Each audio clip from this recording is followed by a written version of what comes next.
got a new student here with us today. She's acting strange. What was her name? Didn't you just saw a kid? What do your parents do? I guess she's a genuine influence. This is exactly what she does. Hey guys, and welcome to Little Black Book. You know what time it is. Hey, if you're new to the channel, make sure you like, share, subscribe, click on that bell button for notification of the whoop uploads, baby. For those of you returnees, you ain't got the minerals, you ain't got the minerals. Yeah. Alright, cool, listen. Buzzy, buzz. Let's talk about it. So we're talking to you guys about Blood and Water, episode 2. Oh yeah. Alright, listen, so let's get it down, baby. This episode was quite interesting because I think obviously we saw Bekele and we saw Puleng kind of coming together and kind of just getting to know each other a little bit here and there. I think what was really interesting overall was watching Puleng trying to get the DNA at different points. I mean, she tried to get the DNA from the orange juice, that didn't go too well. She tried to get DNA off the period pad, that didn't go too well. She then tried to obviously then change her tactics by going to get the birth certificate in the office and then finally getting caught by Wade at the very end. And I think obviously watching it, I mean, for me watching it as a viewer, I'm like, whoa, this is mad. I mean, like, have you got no skills? Why are you doing it so big? Like when she did the orange juice thing, I was like, can you do it quick or don't do it at all, blood? Yeah, when you're grabbing a period pad, do it quick or don't do it at all, blood. You understand? If you're gonna do it quick. You understand? Don't hally and dally and bazzy. You gotta do it quick. You understand? Otherwise, if you don't want to do it quick, don't be involved. All this slow dilly-dally like she did at the end when Wade came in. Listen, you grab the birth certificate, you're in a room, you put it in your pocket and you dip out, fam. Yeah? When my man asks you where you're going, if he catches you at the door, he say, where you going? He said, listen, I was just in here praying. Yeah? It was a nice room, I was in praying. But now, he caught you red-handed with the birth certificate. How are you going to explain that? How are you going to explain how you got Bekele's birth certificate in your hand? Yeah, how you gonna explain that? Now, maybe she's gonna be creative and maybe say like, I got Bekele's birth certificate because I saw the article and but she don't know the article's been messed up yet. So hopefully, if Wade speaks first, then she can be like, yeah, the article. That's why I had to go and get a birth certificate. I don't know. She's gonna come with something. I don't know. I'm just trying to chat doo-doo. I'm not sure. You understand? So hopefully, she's gonna find a way to get out of that. That's up to her. Anyway. I think the very first thing that was interesting, I was thinking, we saw obviously Wade managed to get her Puleng an interview into this school because we saw her in the first episode where she came over to the school. Now we've seen that she's getting a transfer from her old school to this school because she wants to get closer to Bekele to find out if that's her sister. Boom. Now when we see obviously Wade has spoken some kind words to his mum and got her an interview. Listen, when a man loves a woman, yes he does. When a man obviously goes and speaks to his mum for you so that he can enter the school, trust me, this was never free. What I mean by that is, it was never free in the sense of I did it because I like you and not because I actually necessarily want you back, but some loyalty is going to be wanted here. You understand? Like, I didn't do it. We do things for the good of ourselves and for the good of other people, but there's an expectation that comes from that. So when I did it, I expect some loyalty. So when later on she decides that she's going to, when later on she ditches him to go to this party instead of actually telling him, listen, I'm at the party, instead of doing the article, of course, yeah, this is going to be coming off really bad because obviously my man vouched for you and now suddenly you're doing skitty and scatty and dacky and datty and going in with the royals, okay, who are like the super clicky privileged gang who are the most popular in the school. And I think when you do that, what happens is all you're doing is you're causing a tension between yourself and Wade for no reason. Should just been honest. Listen, Wade, I ain't gonna lie to you, man. I know I texted you last night saying that I was doing the work. I wasn't doing the work. I was at the party and I couldn't tell you because I got drafted in and did it. Do you know what I mean? Keep it 100 and true and honest, and people don't get hurt. But now my man knows you're a damn liar, and anything you say now is gonna be off. So my man catches you in the room with the birth certificate. Tell me how you're gonna pull that off, baby. Tell me how you're going to pull that off. You understand? You ain't going to pull that off. Do you understand? Unless you tell him the damn truth. And you know what they say about the truth? You can't handle the truth, baby. You can't handle it. Alright, cool. So that was interesting to see that as well. And I think what was interesting as well was to see the article situation. I can't remember the girl's name, but the girl that was obviously, that actually changed the article to spite Puleng.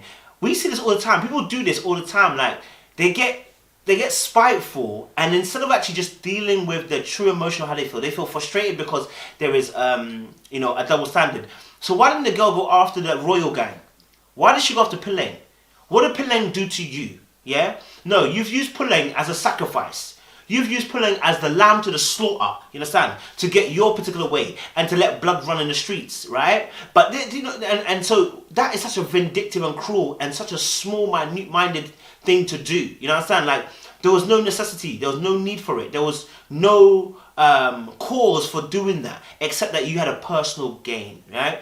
And so that is frustrating when you see things like that, right? And her distaste for Bikele and the other guy, whatever his name is, what's his name? Was it Sam Chain or Alex, whatever his name is, the guy, whatever, yeah, for them two, because they're sports individuals and they're getting away with, I guess, quote unquote, murder. Because, you know, obviously, listen, in any walk of life, people who are brilliant at what they do always get given more room to move mad. Yeah? So you see how they obviously asked for an extension. The teacher was like, fine, because she understood that they were talented kids going to the Olympics potentially. You don't stop that. You don't stop the flow of that. You don't get in the way of destiny. You don't get in the way of greatness. You understand? You want to be written in an autobiography later on in life, but if you get in the way, you're not going to be in that book. You understand? Or you'll be a hater in that book. You understand? Everybody remembers Beyonce's ex now, because my man said, obviously, oh yeah, I dated Beyonce, but everyone's like, well, you missed out on the greatest girl ever. But you don't want to be that person. You don't want to be that person. So you know what I'm saying? Like, the teacher's smart.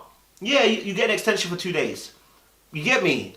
It just feels like that girl's got a bit of a stick up her ass a little bit. She's a bit stiff in it. She just wants to just, everything moving mad. Plus that, in school, listen, if this was the type of girl that was in my school, she would have got dust off. You're going to make us get homework when there was no homework set. Oh, you would be getting dusted off. It would be a mad thing. So yeah, when I watched that, I said, oh, cool. Makes a bit more sense. I get it. Obviously, we saw the scene where Bikele and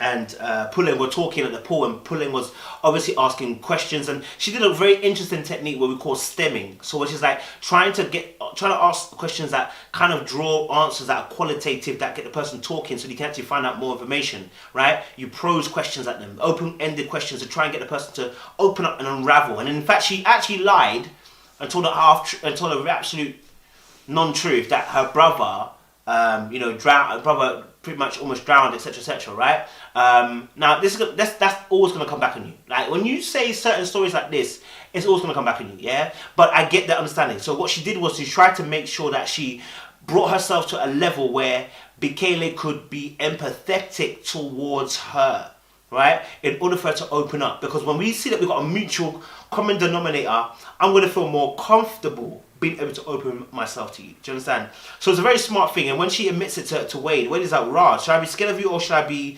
scared of you, or should I be like in awe of you, basically?" Yeah. And just remember that Wade later on is gonna find out she lied. Just remember that Wade's gonna find out later on she lied about the party thing. And that's 2 lies. What's my man thinking in his head? And he's gonna catch her in a room with a birth certificate. What's my man thinking in his head? What's my man really thinking in his head? Do you understand? Like, I'm thinking to myself, what would I be thinking? I'd be thinking this girl's an absolute pathological liar or something like that. Do you know what I mean? So, it's crazy, but I get it. Do you know what I mean? It's mad.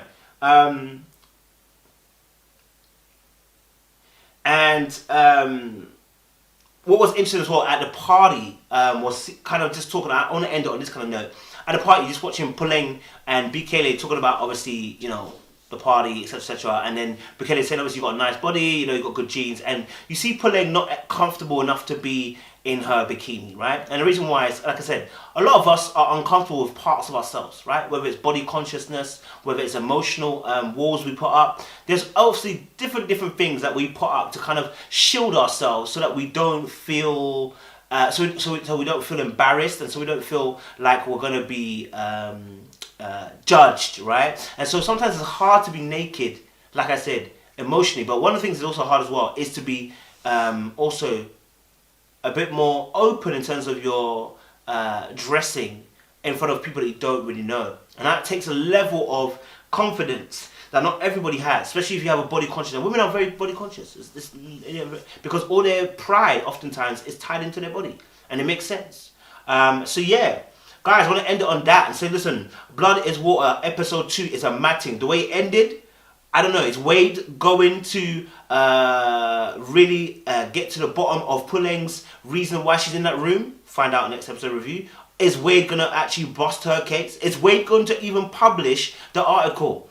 Find out on the next episode of Blood Water episode 3. Appreciate you guys. Stay locked, stay loaded. If you're new to the channel, make sure you like, share, and subscribe. Click on that bell button for notification of the uploads, baby. And for those who return is, you ain't got the minerals.